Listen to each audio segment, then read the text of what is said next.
This is driving bliss, guys.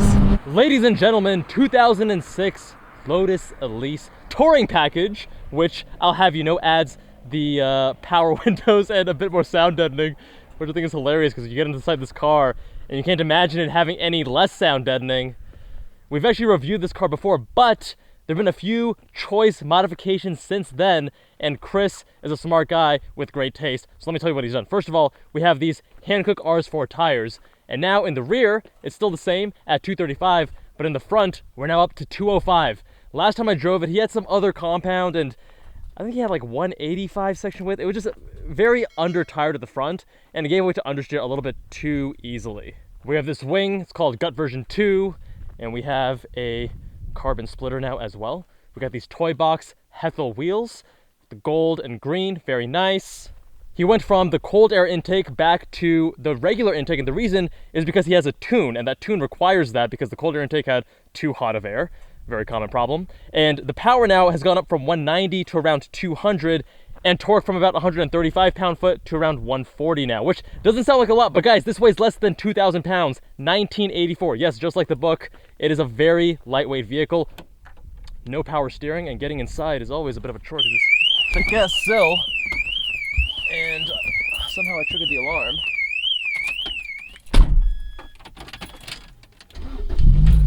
There we go. Very purpose-built cockpit. I mean, look at this, guys. Everything is so exposed.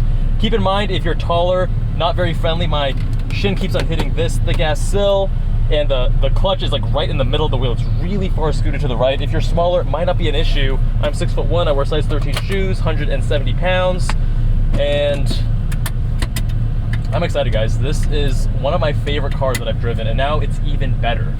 We still have the Sonic Fury exhaust and the short shifter. And with this tune, the second cam now kicks in. Remember, this is the 2ZZ Toyota engine, 1.8 liter. It now kicks in at 5,500 RPM rather than at 6,000 or 6,200.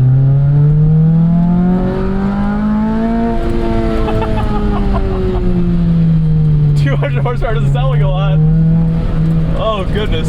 But in a car that weighs under 2,000 pounds, it's a lot. And in this day and age with the body positivity movement, we're starting to think that 4,000 pounds is fine for a dedicated sports car. This reminds us that no, it is not okay, and you need less than 2,000 pounds for such a raw, visceral experience. Okay, not everyone needs less than 2,000 pounds, but this is driving bliss, guys. I clearly have a type.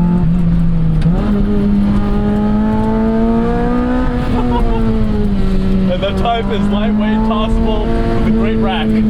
Steering rack. Really great, unadulterated, unfiltered manual rack with a tiny wheel. That tiny wheel gets the proper weighting. It's nice and heavy with a fast ratio. And you know, part of that, a big part of that is the intentionality with the small steering wheel.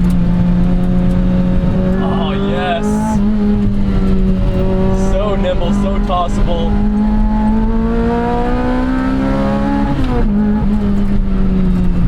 Getting amazing feedback through the wheel.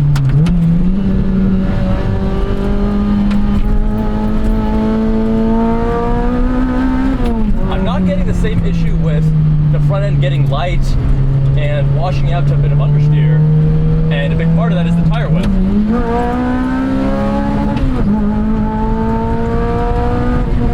Little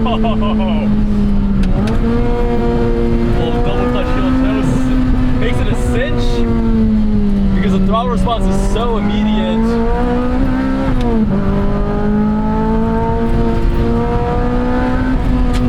Oh my god.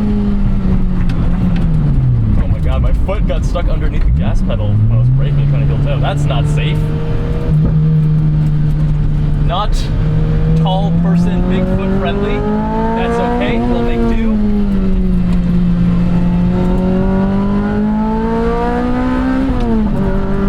Now the transmission feels fine now, but I was driving it maybe 10-15 minutes before, and it's very easy to miss shift. You have to be very intentional with your movements.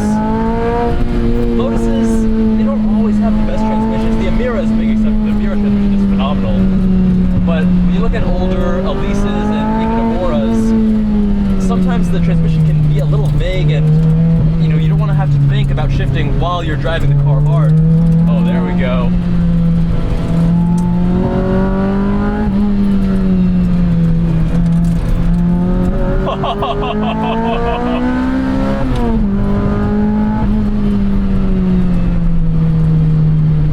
God, I love this car. You know, I talk a lot about biases because as car enthusiasts, we all have our own biases. I care so much about steering and about agility and just being able to toss the car, have it be a willing dance partner. And this car just ticks all the boxes, great inputs. Yeah, maybe not the transmission, maybe the pedal box needs a little bit of work, but the steering, the throttle response, the way that the chassis responds to your every whim, it is so good, guys. It is so good. See, try shifting in a second there, and I got stuck on the gate. Something that I'm sure you get used to if you own the vehicle.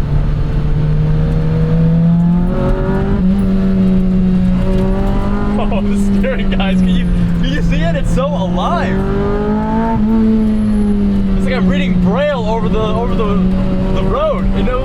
It's telling me exactly what's going on, and I love that. Because when you're trying to push a car hard, you need to know, you need to communicate with the vehicle. Otherwise, you're shooting in the dark. Oh my God.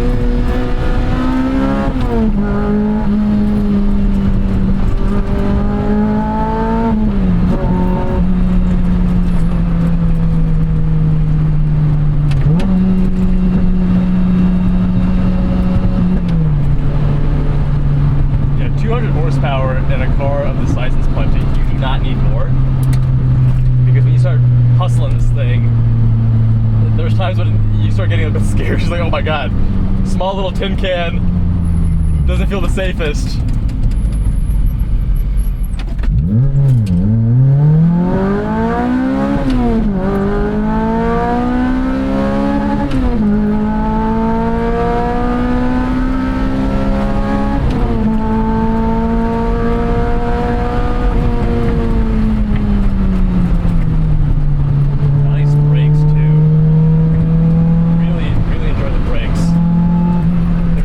Initially, they're very progressive.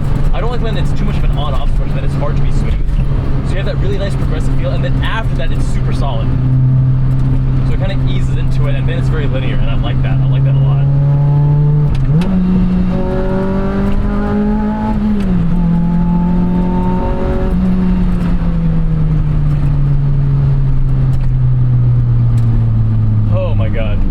This remains to this day one of my favorite vehicles to drive. It is just such a treat, such a pleasure.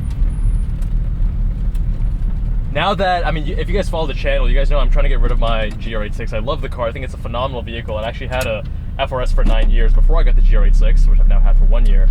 And those cars are so good when you need dual duty, but when you want a dedicated car, because I have a practical daily now, but if you want something more raw, right? Because now when I get out of my daily, I want an experience. This is the kind of thing I'm going for, guys. This is like pure driving pleasure. Everything else, there's no compromise. It is just pure driving pleasure, purpose-built, focused, lightweight, safety, all your creature comforts. Just have a ragged-ass time driving this thing hard. And that, to me, is just like, money. Money. Guys, let me know what you think of this Lotus Elise. Big thanks to Fenton's son from the Zygreen YouTube channel for making this review possible. Big thanks to Chris, the owner, for letting me review his car. If you want your car reviewed, visit us on JubbalandCars.com. Fill out the form on the homepage. Much love, my friends. Subscribe if you haven't already, and I'll see you all in the next one.